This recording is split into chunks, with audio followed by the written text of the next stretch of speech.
All right, ladies and gentlemen, it is Tuesday, and you know what that means. Time to do the Tao now with Dr. Wayne Dyer, reading from Change Your Thoughts, Change Your Life, Living the Wisdom of the Tao. Also, I'll be sharing my thoughts and opinions throughout all of this, like we always do. And this all comes from Lao-tzu. What a good little poem I just created.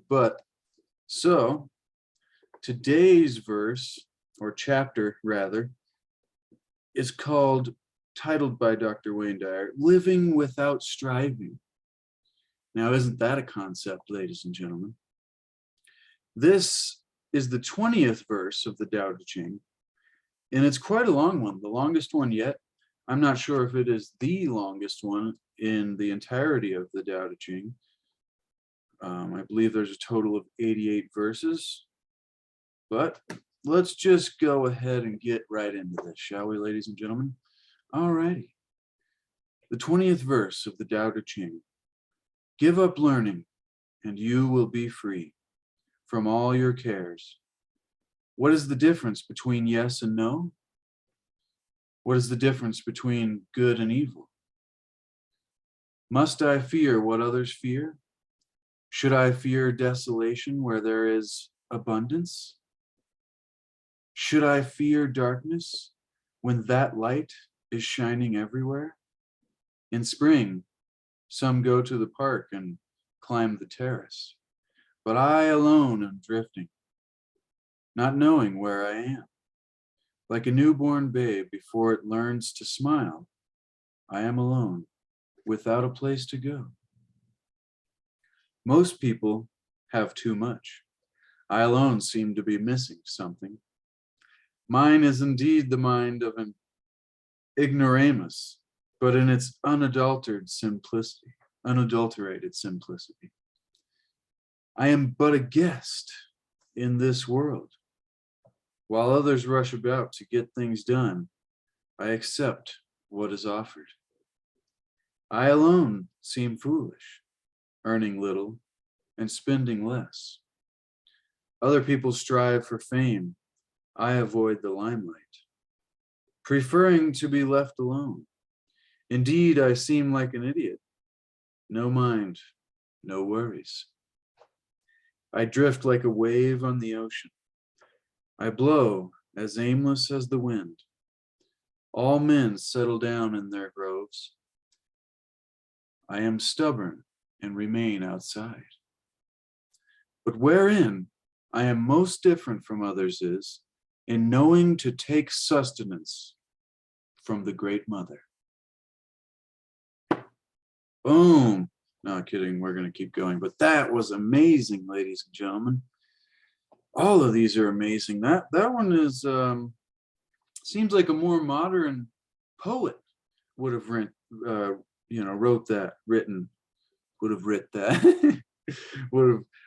that. That's the thing that stood out to me here was how he keeps going back to this idea of simplicity. And when you take these easy ways, you may seem foolish to some people. Let's see if I can find a couple lines. Most people have too much. And he goes, but I am just a guess. And he goes, while others rush around, I just accept what's offered. But he seems foolish for doing it because most people are like, what? Don't you want to get more? Aren't you striving to achieve more and stack up? And then again, he goes, people strive for fame. I prefer being left alone. Indeed, I seem like an idiot. Most people are like, don't you want to be popular and liked and all of these kind of things? But when you get past that, no mind, no worries. I don't pay it no mind. It's no worries. I don't need to be the coolest guy in the town or the most successful whatever it is in your life. And he goes, I drift like a wave on the ocean and blow as aimless as the wind. That's what stood out to me, was the simplicity in that there's kind of this ease and comfort that you get from not continually striving. Now, let's go into what Wayne Dyer talks about in his chapter, expanding upon Lao-tzu's ideas of this 20th verse. Living without striving. In this verse of the Tao Te Ching, you are encouraged to experience your life free of worldly striving. And you know, in all the times that I've listened to Wayne Dyer's talks and lectures and audiobooks and things like that, that's one of the philosophies, one of the things that we need to learn is the psychology of arriving versus striving. Being able to enjoy it here and now instead of always chasing after it. I've talked about it many times before, so let's let Wayne Dyer describe it for us, shall we, ladies and gentlemen? If you're getting value, smash the like button, consider subscribing. And Lao-tzu advises us to slow down our incessant demands for more and to relax your efforts to fill up every moment in anticipation of being somewhere else. I think I'll add that's one of the great teachings, is to stop our anticipation and filling up every moment of wanting to be somewhere else, wanting to be not where we are. See, that goes right back to the arriving. All right, sorry. You're invited to experience life in a way that can be summarized in the title of Ram Dass's book, Be Here Now. Be here in your mind as well as in your body, in a state of appreciation and absence of longing. Let go of wondering about doing the right thing, release the what ifs and all your goals for the future, replacing them with the power of this instant, ladies and gentlemen. And that's where I'll add all true power really is in this instant. And if we can harness that. So, be here and remember to do it now. For thinking about being someplace else uses up your precious present moments. The enlightened sage makes a practice of immersing himself or herself completely in the current nowness of our lives. Being here now is accomplished by adopting an acceptance of life as it is presented by the Great Mother, or the Tao, or God, or Great Spirit, Source, Universe, whatever you want to call it, that does nothing yet leaves nothing undone. Or you could just simply say it is always doing all things in this instant. See, that comes back to this moment kind of thing. So the Tao, and you begin to, being here now is accomplished by adopting the acceptance of life as it is presented by God, or the Tao. It's a surrendering process. And that doesn't mean you're surrendering like you give up and there's nothing you can do anymore, because I think some people get that when people say, let go and all this kind of stuff. They're like, oh, I just have to give up and surrender and nothing. No, it's not. We're talking about personal empowerment here, people. So is the surrendering in a positive way, if you will, simply allowing this great, all-creating, all-nourishing source to take you where it will and wherever life takes you. Kind of, you know, the old go with the flow type of saying. You give up the idea of having to get more, to be in another place in the future, and instead see yourself as whole and complete as you are, just as you are in each moment. That's another great teaching. This is like a mastery of finding contentment and peace. This surrendering process allows you to bear witness, Wayne Dyer continues, to the unlimited abundance and eternal light that is always present. You retrain yourself to give up your beliefs about lacks and shortages. You instead trust in the great source to provide what you need. as it has always done for all beings. Abundance, ladies and gentlemen. Somebody was just talking about the other day how when humans are the only people that, because of the way we've become disconnected from our natural state and food sources. Oh yeah, he was talking about money. He's like, we're the only species on the planet that needs to use bargaining chips to acquire its food. If you look at animals, it's just there in the environment.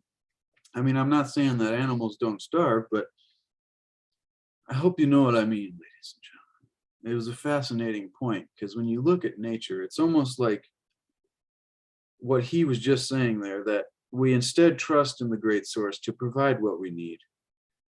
That doesn't mean we're lazy. We do what we need to flow with the great source in harmony in order for what we need to have the ability to show up in our lives. See, that might be a key to manifesting, as it has always done for all beings that can be in harmony with the great way. See, the harmony is what was being talked about a few chapters ago.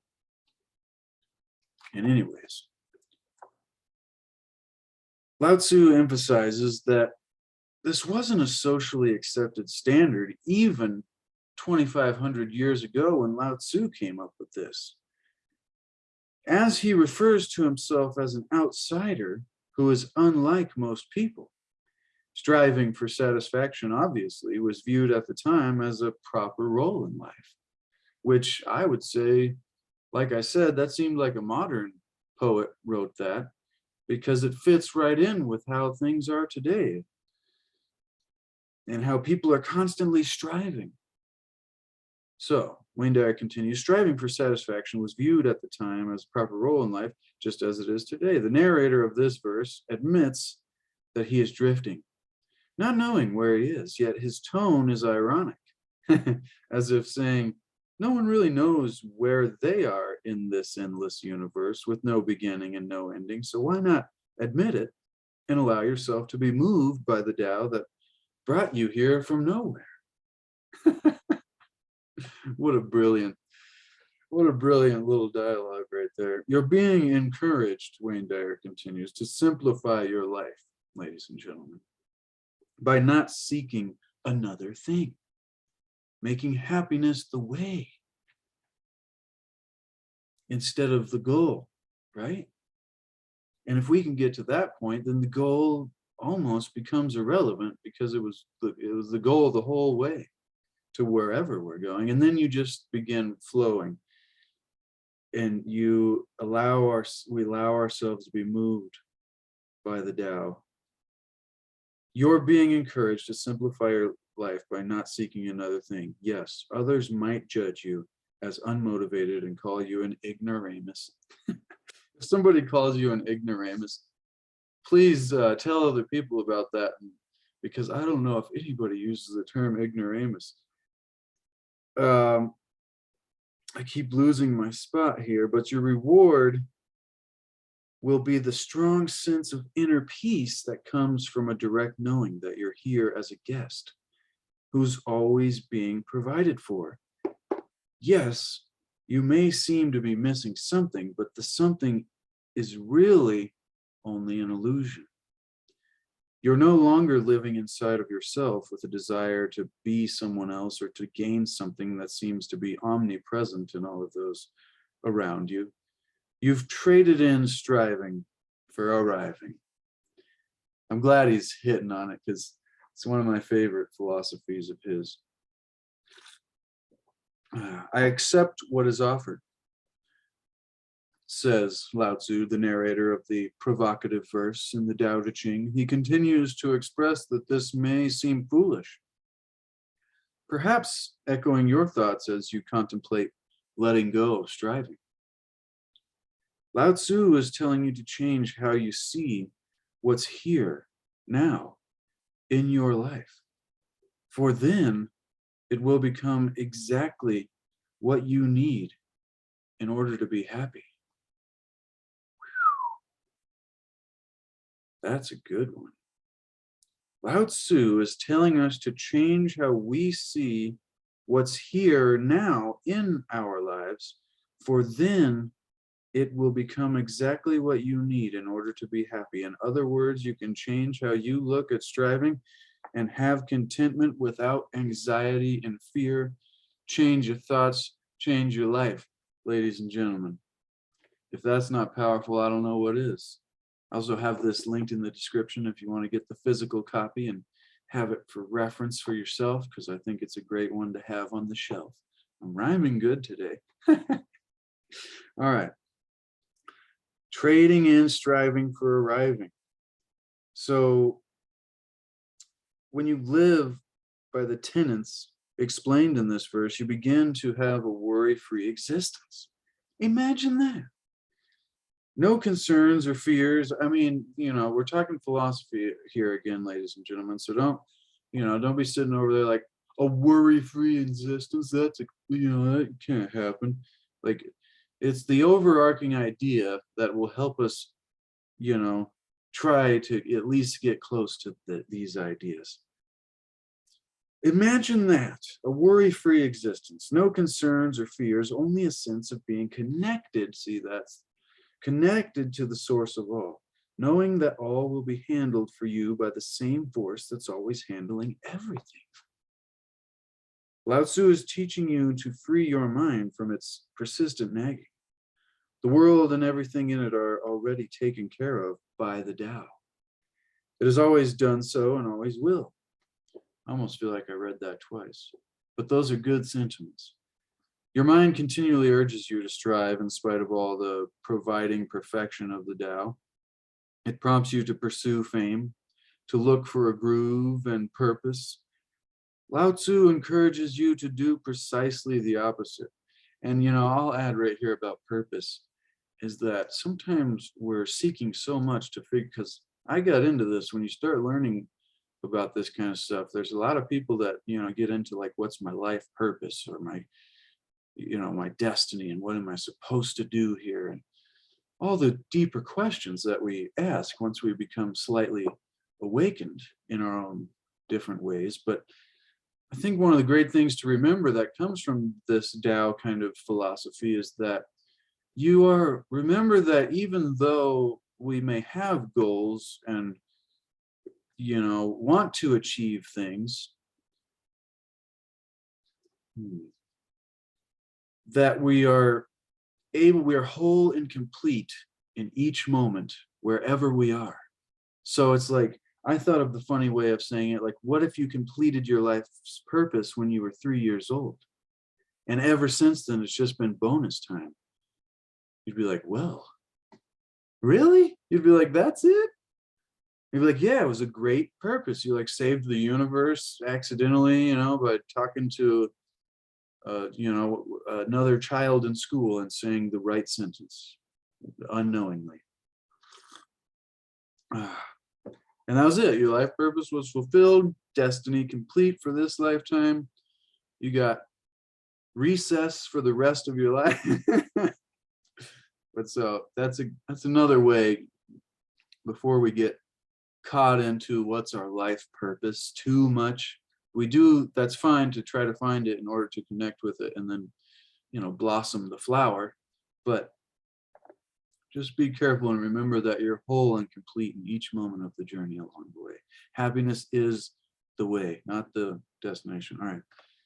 Lao-tzu encourages us to do precisely the opposite of this pursuing fame and looking for a groove and purpose, because Lao-tzu thinks that we should stay outside of the rat race and let our mind be in peaceful harmony with the Tao rather than worrying and fighting.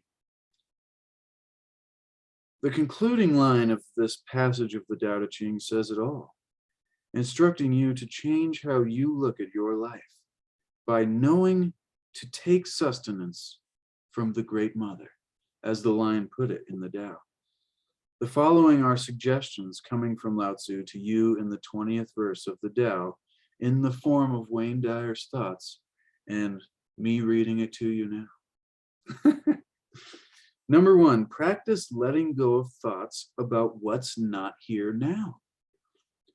Just allow yourself to be melded into the perfection of the universe you live in. You don't need another thing to be happy. It's all being provided for you right here, right now. Be in this moment and free yourself of striving for something more, something else. This is a mind exercise that will put you in touch with the peace of the Tao. Affirm, it is all perfect. And like, I'll add here, if you're somebody who deals with anxiety, or like you get stressed out in situations where there's zero threat to your health or your life, you're just like doing tasks in life where you're completely in a safe environment, but for some reason you feel like you're being chased by a tiger. I think that's a great metaphor for people who have those kind of feelings. This is the stuff that you and whoever it is, I dealt with that in the past, and that's why I got obsessed with this kind of stuff and love Wayne Dyer, thanks to Matt Belair for, kind of giving me a shove into Wayne Dyer's direction. But this right here, affirm, it is all perfect. Deep breath in through the nose and just let it out. Reset the chemical production in your mind. There's science, ladies and gentlemen. And affirm to yourself. You don't even have to say it out loud, but saying it out loud makes it a thing even more than thinking it. So it is all perfect. God's love is everywhere and forgets no one. I trust in this force to guide me, and I am not allowing ego to enter now. Notice how free you feel when you relax into this no fears, no worries attitude, ladies and gentlemen. Now, number 2. Take time to let go and let God. And, don't get carried away on the God thing, because remember, ladies and gentlemen, when we anthropomorphize or turn God into a person, a human being kind of figure with our mind pictures and think it's separate from us up there, out there, it's not the Tao. It's not what we're talking about here. So it could say, let go and let force. Or harmonize, let go of your want to control the force and harmonize yourself with it. Take time to do that every single day. So in other words, I think a simpler way to put that would be like, take time to let go of trying to control what's going on and just observe for a few moments. Say the words over and over to yourself until you can actually tell the difference between what it feels like. Letting go is a markedly distinct physical and physiological experience. See, that's what I was saying, that when you do that, the chemicals in your body actually change and you literally experience reality differently. And I believe people are much more effective in life when they're not stressed out and angry and we've kind of let go and flow. There we go. That's the saying. Let go and flow, ladies and gentlemen. Letting go of striving. That, I think, will be the title of the video. Letting go is markedly a distinct physiological experience, much different from striving. Let go of your demands along with your beliefs that you can't be happy because of what is supposedly missing in our life. Insisting that you need what you don't have is insane. The fact that you're okay without what you think you need is the change you want to see. The fact that you are okay without what you think you need is the change that we want to see. And we want to be the change we want to see. So that's this and that and these and those is how we do it, ladies and gentlemen. Now, he goes, then you can note that you already have everything you need to be peaceful, happy, content right here, right now. Relax into this knowing and affirm it again and again. I'm letting go and I am flowing. I'm glorious. I'm a glorious infant, nursing at all the great providing. I don't like that sentence. I am a glorious part of all divinity. And I am letting glow, letting go and flowing. Maybe you have to let go in order to be able to flow. And I'm not saying like let go of like your intention and your purpose and all of that stuff. That's important. And we need to know who we are and what we're doing and why we're doing it and where we're going and how we're growing. But I think in order to flow, we got to let go of our want to control the whole show, ladies and gentlemen. I'm knocking it out of the park with the rhymes today. All right. Finally, at the end of each one of these chapters, which is so great about this book, and this has been a great one today, I've really enjoyed it. Wayne Dyer gives us a do the Tao now suggestion, a way that we can practically put these maybe sometimes more lofty philosophical thoughts into use practically in our lives. So he says, begin to notice the situations where you're not in the moment. This is number one. Begin to notice these situations where we're not in the moment because we're thinking about something else, another, like what we're going to have for dinner later or something. We're not in the moment. Sorry, I started rambling there. Because we're striving to complete, Wayne Dyer continues, or attain something for a future benefit. You may not realize how often you endeavor to accomplish all sorts of things with the idea that once you do, you'll finally have the time to do what you really want. This is one of the most pernicious ways that many of us unconsciously prevent or perpetually postpone a life free of striving. It is a tough one to become aware of and maybe the easiest to see when your free time becomes hijacked by family members or business emergencies. Number two, he goes, or here's an example actually. You've put in extra hours at work all week in order to have a deliciously imagined free day to, fill in the blank. And when you learn that your spouse has invited a friend of a friend who's never been to this part of the country before, who you've never met, to stay at your home. That sounds like the 90s to me. There are two opportunities to practice living without striving in this situation. The first, of course, is to catch yourself wrapped up in striving for future benefit. Notice what we're doing when we're doing it and focus on the now. Bring yourself back and then kind of let go and then start flowing again and go back in. It's like swimming. Like if you try to stand on the water, you sink in, but if you work with the water, you can float and swim. All right. Focus on the now. The second comes after the example above, which is a difficult but incredibly rewarding exercise. Do the Tao now by accepting what is offered. That is, knowing that this situation in some way that your striving ego rejects is actually sustenance from the Great Mother, or a teaching from the Great Master, or a lesson from our great selves. I like that one. A lesson from our great selves, our higher selves. Powerful one, ladies and gentlemen. That was a very powerful one. They all are. Oh, the next one. Living the elusive paradox. That's going to be metaphysical.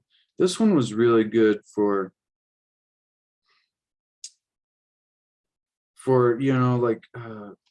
peace, finding peace. Most important for finding peace, let go and flow. The Art of Finding Peace.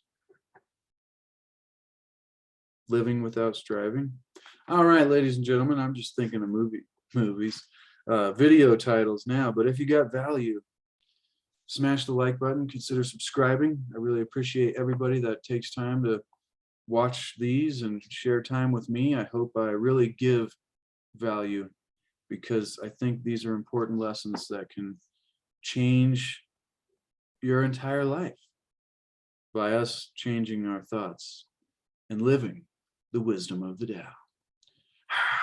And the crowd goes wild. All right, ladies and gentlemen. Well, tomorrow is Wednesday Wisdom of the Ages. So we'll see what great poet or author we come across tomorrow. And, well, I think we'll leave it there. Thank you so much, ladies and gentlemen. I love you all. Appreciate everybody who watches. And, oh yeah, if you want to buy one of my landscape paintings, one of a kind, also visit the description below. Got a link to my Etsy shop. And stay good, ladies and gentlemen.